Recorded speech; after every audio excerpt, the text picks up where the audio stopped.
In the dazzling yet unforgiving world of high fashion, elegance often conceals fragility, and glamour hides unspoken battles. Few lives embody this paradox more hauntingly than that of Lorraine Scott, a towering figure both in stature and in presence. At nearly 6 feet 4 inches tall, she first turned heads as a striking model before carving out her own path as a visionary designer.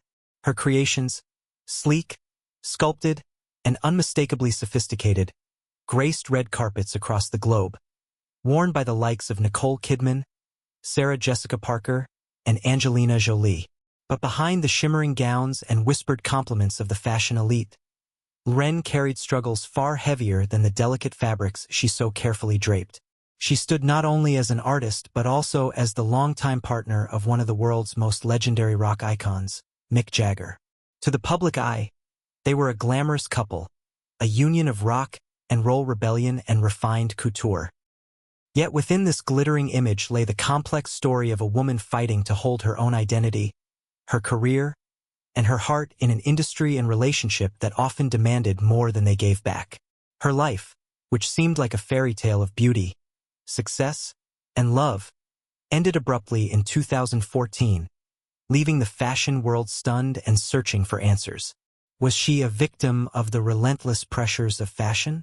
Was she overshadowed by the weight of her own relationship and the expectations placed upon her?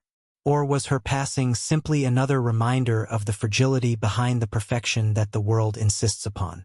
Lorraine Scott's story is not only about a tragic end, but about a legacy of elegance, mystery, and the cost of maintaining an image that the world adored. Her journey is both a celebration and a cautionary tale, a reminder that even in the brightest spotlight, shadows can loom large. Born in 1964 as Laura Bambro in Utah, far from the glamour capitals of the world, Lorraine Scott's beginnings were unassuming. Adopted by a Mormon family, her childhood was shaped by the values of discipline, modesty, and community. Yet from an early age, her extraordinary height set her apart. By her teenage years, she stood well over 6 feet tall, a striking figure in a small-town setting where she often felt out of place.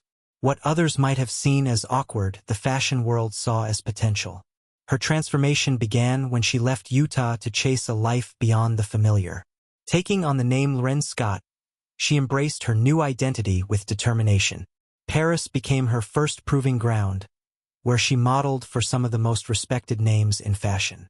Photographers and designers were captivated not just by her height, but by her presence, commanding yet elegant, bold yet refined.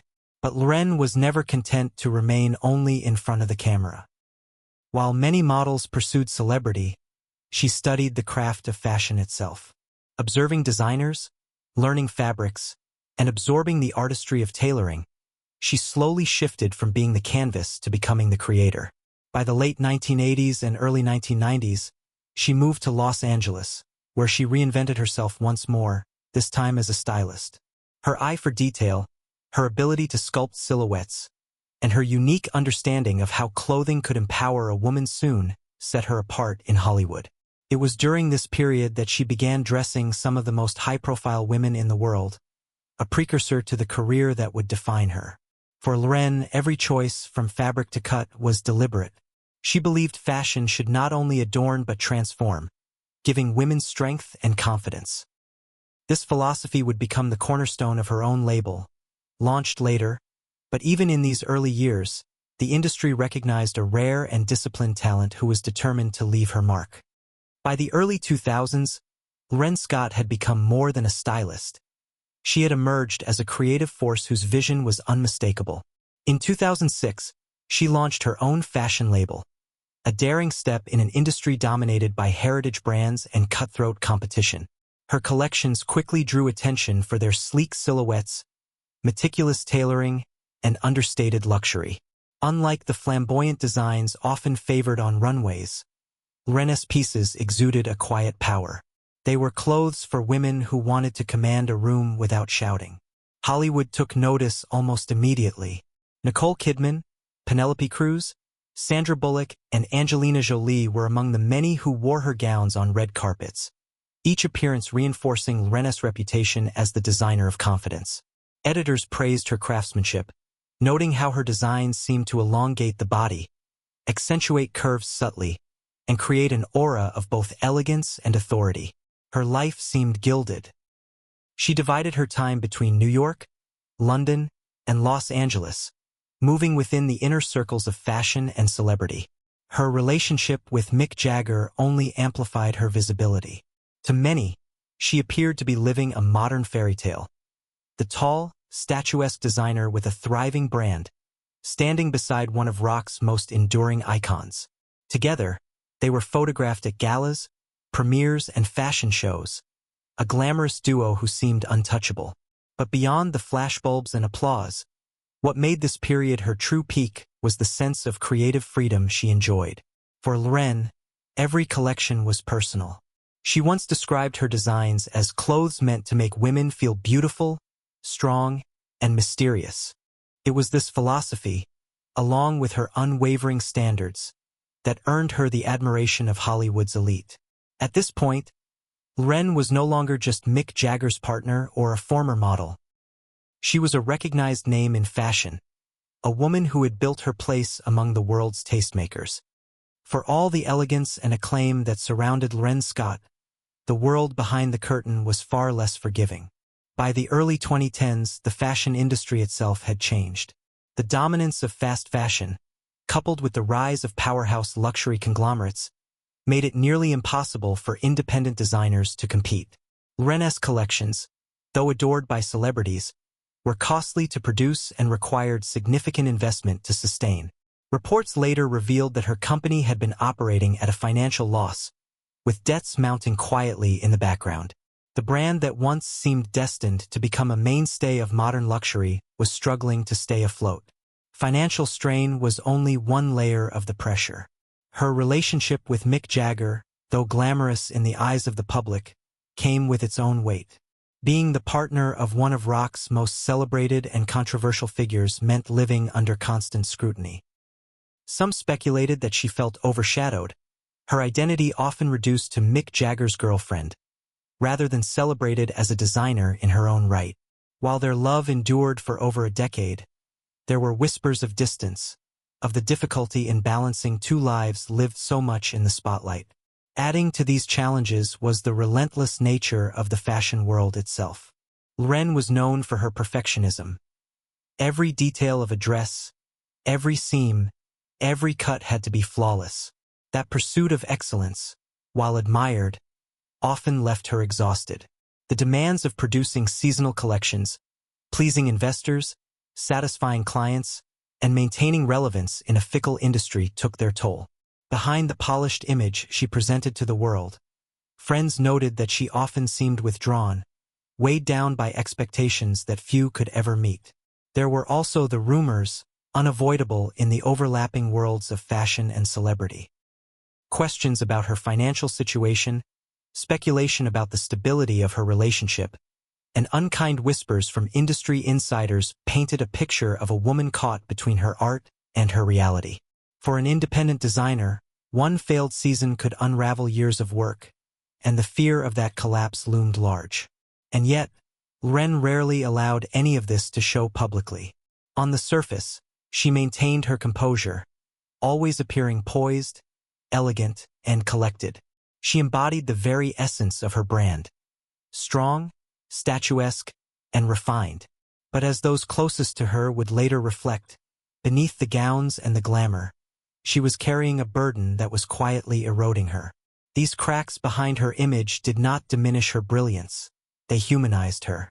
They revealed the price of ambition in an industry that demands constant reinvention, and the personal sacrifices made when one's life becomes inseparable from one's art. On the morning of March 17, 2014, the fashion world awoke to devastating news.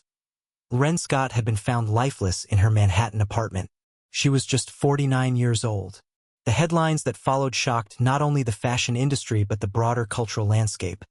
For here was a woman who seemed to have everything: talent, beauty, fame, and a partner who was one of the most recognizable figures in the world. How could such a life end so suddenly, so tragically? Almost immediately, speculation began to swirl. Reports pointed to the financial difficulties her fashion label had been facing, with debts running into millions of dollars. Some journalists suggested that the pressures of sustaining an independent luxury brand had become unbearable. Others turned their focus toward her personal life, hinting at strains in her long relationship with Mick Jagger, though friends close to the couple strongly disputed such claims. The reality, as is often the case in such stories, remains complex and layered. Some said she had been withdrawing from public life in the months leading up to her passing, skipping the 2014 London Fashion Week and quietly canceling shows. Others noted her typically stoic composure, insisting that few could have guessed the depths of her struggles. What is certain is the shockwave her death created. Mick Jagger, who was on tour in Australia with the Rolling Stones at the time, canceled performances and released a heartfelt tribute, describing himself as devastated and remembering Loren for her extraordinary talent and presence. Friends in Hollywood and fashion also poured out tributes, with Nicole Kidman, Sarah Jessica Parker, and others sharing memories of her warmth, her eye for detail, and her enduring elegance. But even amid the outpouring of grief, the media narrative quickly grew tangled. Some outlets framed her passing as a cautionary tale of the relentless pressures of fashion, while others focused more on her identity as Jagger's partner. Many in the fashion community lamented how easily her own achievements were overshadowed by gossip and speculation, as though her legacy was not strong enough to stand alone. The truth of what drove Loren to that tragic end may never be fully understood. Was it the weight of debt, the stress of perfection, the loneliness that can come even in the midst of love and fame? Or was it a convergence of all these forces, pressing against her until there was no escape? As with many lives lived in the spotlight, her passing remains both a public spectacle and an intimate mystery, one that continues to evoke sorrow, confusion, and reflection more than a decade later. Her death was not just the loss of a partner, a friend, or a designer. It was the silencing of a voice in fashion that spoke with elegance and strength. And in its silence, it left behind a haunting question. How fragile is the line between beauty and despair? In the wake of Loren Scott's tragic passing, the fashion world found itself reflecting not only on her loss but also on what she had created in her too brief career. For years, her gowns had graced the most prestigious red carpets, worn by women who valued her ability to craft clothes that whispered sophistication rather than screamed for attention. Her designs became symbols of empowerment, sleek, elongating, and unapologetically elegant. Even in her absence, those gowns remain a part of Hollywood's visual history, immortalized in photographs and film reels of award ceremonies where her artistry shone brightest. Tributes poured in from across the industry. Nicole Kidman, one of her closest friends, mourned the woman who had dressed her for so many milestones, while Sarah Jessica Parker honored the way Loren had combined strength with femininity. Designers and editors alike spoke of her as a perfectionist, a woman who cared deeply about her craft and refused to compromise her standards. In New York and London, quiet moments of remembrance were held, small, intimate gatherings that celebrated her life rather than sensationalizing her end. Mick Jagger himself created one of the most personal legacies in her honor. Deeply shaken by her death, he later established a scholarship fund in Loren's name at London's Central St. Martin's, one of the world's leading fashion schools. The scholarship gave aspiring designers, especially those without financial means, the chance to pursue their dreams, ensuring that her passion for fashion would continue to inspire future generations. In this way, her life's work transformed into a source of opportunity for others, a legacy that reached beyond red carpets into classrooms and ateliers. Yet the conversation around her death also sparked broader reflection. Critics and colleagues began to address the immense pressures faced by independent designers, the near-impossible balance between artistic vision and financial survival. Her story became emblematic of the unrelenting pace and harsh realities of the fashion system, a cautionary tale of what happens when beauty is demanded at any cost. Today, Loren Scott's name carries a dual resonance, one of admiration for her artistry and elegance, and one of sorrow for the struggles that ended her journey too soon. She is remembered not just as Mick Jagger's partner, but as a designer who built her own identity, her own brand, and her own voice. And though her story ended abruptly, her influence lingers, stitched into the fabric of gowns that will outlast time, and carried forward by the young designers who now walk a path she helped to illuminate. The story of Lorraine Scott is one of striking contrasts, of brilliance and burden, of elegance and fragility, of love and loneliness.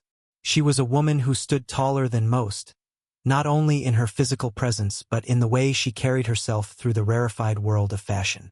From a small-town girl in Utah to the trusted designer of Hollywood's elite, she forged a path few could have imagined, and fewer still could have endured.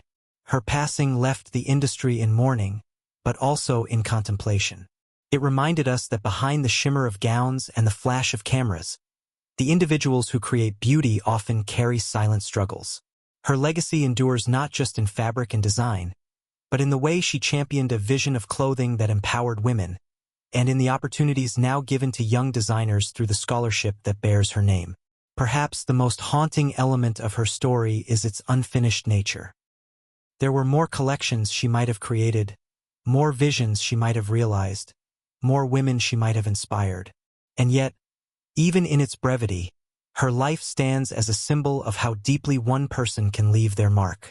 As we remember Lorraine Scott, we are invited to look beyond the surface of glamour and consider the humanity within. Her story is not simply about a tragic end, but about the tension between beauty and despair, success and sacrifice. It is about the shadows that sometimes accompany brilliance, and the cost of chasing perfection in a world that demands it relentlessly. And so, her name lingers, whispered in fashion circles, remembered in red carpet photographs, and honored in the work of those she has inspired. Lorraine Scott remains both a mystery and a muse, a reminder that even the brightest lights can leave the deepest shadows. If you found her story moving, consider subscribing for more untold legacies.